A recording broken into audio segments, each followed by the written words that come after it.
Hey, Tony Gaskins here. Please forgive me for coming to you in my bare essence. My hair nappy. I just got out the bed, but going to get my wife for Starbucks coffee. So making that run. It's probably about a 30-minute run for me. So I'm gonna talk to you about 10 minutes today.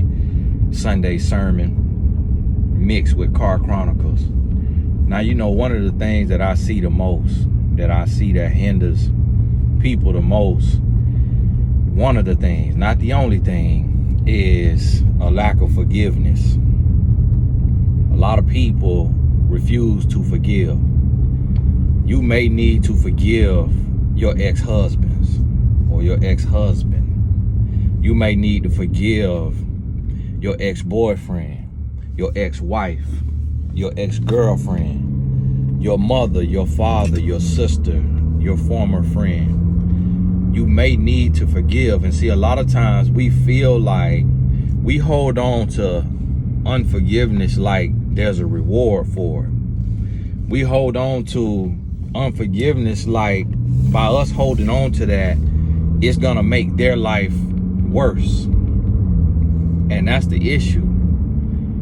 I remember when I was watching a movie, Hurricane, and he said, you know, bitterness is like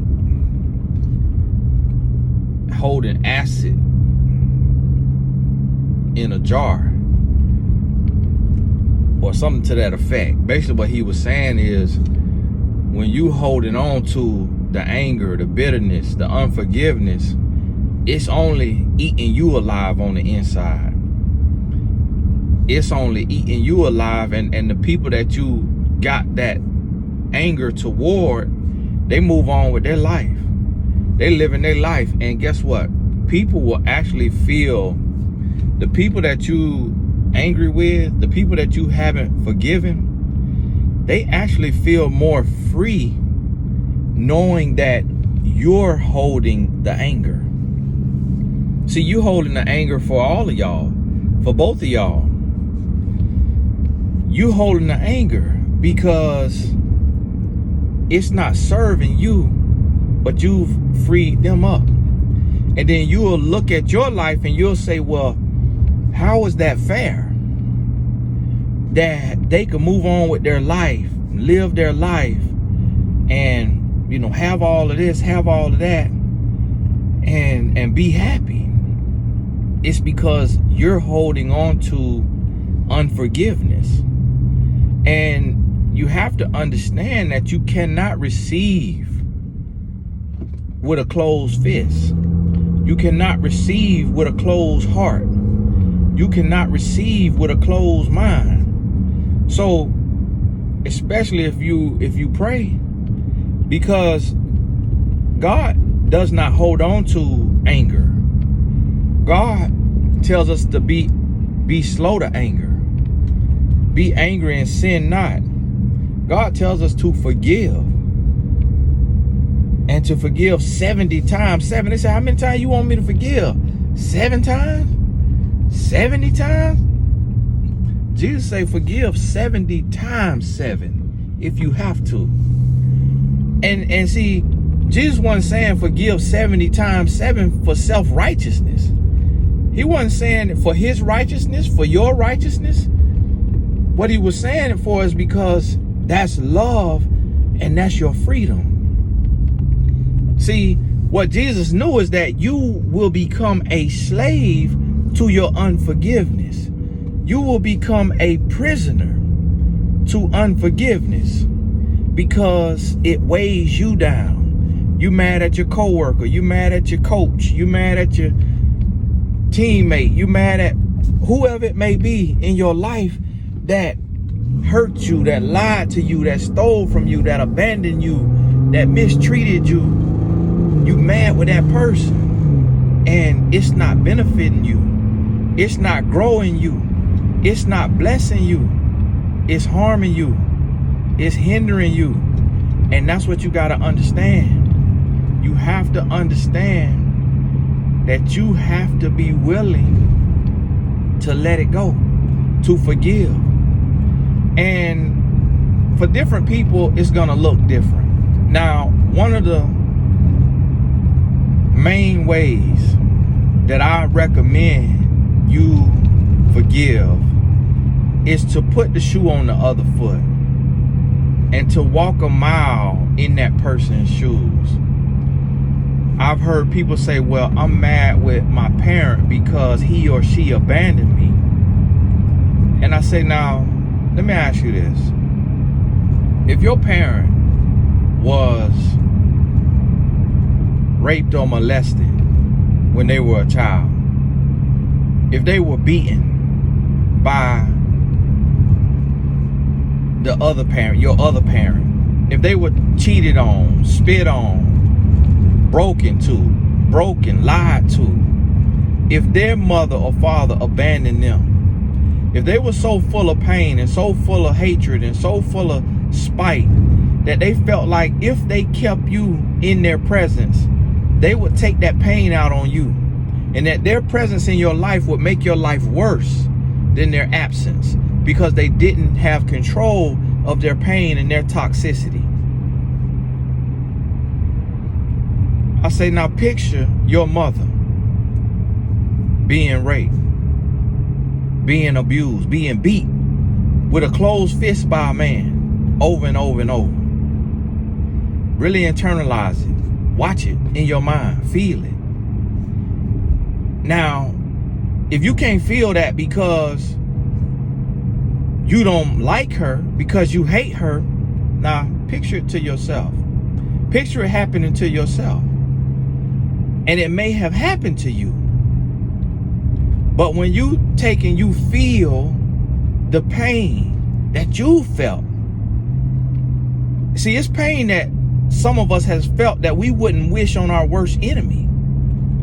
It's pain that some of us has felt that we wouldn't wish on the person that we have not forgiven. But when you feel that pain and you picture them going through the worst of the worst, because what you got to realize is no human is just born a villain. No human is just like, I want to just hurt people. No, you've heard the slogan, you've heard the saying, hurt people, hurt people.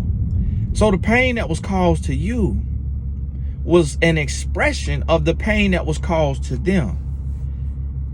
So when I wanted to look and say, you know, look at my mother or my father and have something to blame them about when it came to my upbringing or my childhood, I realized I have no reason to be mad about anything, because I was blessed beyond measure that they did what they did for me, considering their circumstance, considering what they come from and what they've come through. Like, I don't know the extent of my father's pain. I don't know the extent of my mother's pain, but I know they were there for me. And so when I think about that, I say, man, I don't know what they had to deal with. I don't know what they had to go through. So you have to sit sometimes, and you got to take it off yourself. You got to take it off yourself, and you got to walk a mile in their shoes. And when you do that, you say, oh, you know what? If I had to walk a mile in their shoes, it might kill me. If I had to walk a mile in their shoes, I went through and I played through and I thought about my father's life. I thought about my mother's life. I thought about my college coach's life. I got kicked off my college football team. When that happened, you know, I went and I shot out his office windows. I shot out his car windows. I hated him. I was mad with him. I can say that now, it's past the statute of limitations. But I was mad with him. But then I thought about it and I said, you know, if I'm a head coach and I got this kid on my team and he's been there 3 years. He's been there 3 seasons. And he come late to practice. He skipped some practices. I give him an opportunity. He fumbling the ball. He not ready for the opportunity. He got his head in the air, nose in the air. He the fastest on the team, but he coming last on the sprints at the end of practice. He give 50% instead of 150%. He don't like to talk. He don't like to cheer. He don't like to support. When everybody in the group jumping up and down, he's standing up in the back without jumping up and down. He is locker room politicking. He trying to turn the locker room upside down. He talking about me behind my back, talking about the other coach behind their back. He stealing from stores. He's selling weed out the dorm room. What am I gonna do with that kid? I done had 2 conversations with him. I done asked him could I take a little bit of his scholarship money so that we could allot it elsewhere because he stay injured and can't play. So we need to bring in another player that can play. He said no. What am I gonna do to that kid? I'm kicking him off the team. I'm kicking him off the team after 1 season. He gave me 3 seasons. You see what I mean? See, a lot of times we just look at it from our side. We look at it from our side. We looking at it like, oh, my mama don't love me. Oh, my mama this, my mama that, my mama this. And you got to look at it like, well, what would you do if you was a parent and you had an ungrateful child who you clothe, you feed, and she's still going off on your back, talking to you, disrespecting you, smacking her teeth, won't do what you ask her to do, giving you a hard time, but you doing everything for her. Clothing her, feeding her, taking care of her, protecting her. What would you do? Punishment, put grounding, that might be the least you would do. See, whoever you mad at, whoever you haven't forgiven, you got to walk through your mind, and even if it's a figment of your imagination. But see, one thing I can assure you is that a person is acting out from somewhere. They ain't acting out. You don't hate them because they acted out from a good heart. They acted out from a hateful or spiteful heart. But where did that come from? So when you understand your ex-husband and you picture what he could have went through. I talk to grown men who in their 50s, who still crying in their 50s because their father used to punch them in the mouth, used to punch them in the eye, used to punch them in the chest, that they were abused by their father. Not spanked, not a good whooping, no, a beating by their father. And they still have not healed because they still cannot process, how can a man who brought me into this world, who clothed me and feed me, at the same time beat me? Beat me like I'm another grown man, like I did something to him. How? So then you get in a relationship with this man and you don't understand, how did this man keep cheating on me? How is this man beating on me? How did he do these things to me? It's because it was done to him. So you have to realize that he was just wrong place, wrong time. He was the wrong person, wrong time. So instead of hating him, instead of going to the next relationship and making a good man pay the price for your last man, instead of doing that, you got to say, listen, I got to forgive. I got to release. I got to let go because I need healing, because I need peace. He did that or she did that because of what he or she went through. And you know what? It's the other thing that I say. Because sometimes you say, you know, Tony, it doesn't matter. Nothing that I went through, I deserve. I'm not saying that you deserve what you went through. You're trying to say, I deserve that and I ought to make excuses for my abuser, for the person that committed this crime against me. I'm not saying make excuses. What I'm saying is free yourself. Come out of the prison of pity. Come out of the prison of brokenness. Come out of the prison of anger. Come out of the prison of fear. Come out of the prison of hate. Free yourself. And when you free yourself, because you have the key to the cage, when you free yourself, then you are able to help free others. Imagine you being locked up in a prison of pain, but the key being slid under the door. How much longer are you going to sit on your bunk that's made of metal and your mattress this thin? How much longer are you going to sit on your bunk and try to sleep on that mattress that's this thin and keep looking at the key to the cage versus picking up the key, sticking your hand through the cage, unlocking the cage, and then going all the way down the corridor and unlocking the cages of everybody in your family and giving them the keys to freedom and explaining to them the steps you went through to forgive and to heal. Come on now.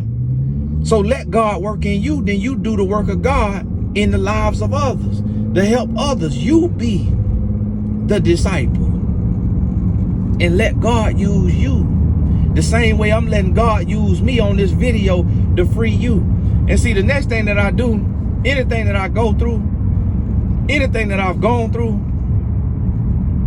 I say, you know what? Some people say, oh, Tony, this happened to me and this hurt me and this broke me, and I didn't deserve that.